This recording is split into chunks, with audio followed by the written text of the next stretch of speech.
Hari umuntu uza kugura amavuta ari uko yabonye ku ruhu rwe haje ikibazo, ariko nyuma y'uko icyo kibazo tugikemuye akongera akisubirira mu buzima busanzwe akikoreshereza za gifura mu maso.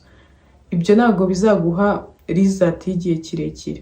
Uzongera urware, wongere ugaruke tukuvure, usubireyo ukoreshereza ibyawe, wongere ugaruke tukuvure, ari nako dark spots ziba nyinshi nabwo uzagaruke twongere tukuvure, gutyo gutyo.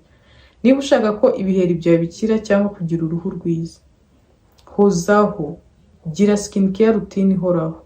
Ntabwo ibiheri babivura ari uko ukibonye cyaje, ahubwo ibiheri urabikontorora ntibize. Mu zindi mpamvu zituma uruhu rwawe rudakuraho ibiheri ni uguhindagura amavuta. Urayahindagura pe. Amavuta menshi kugira ngo aguhe result bisaba ibyumweru 6 cyangwa 8 kugira ngo ube watangiye kubona result. Nkuko twabibonye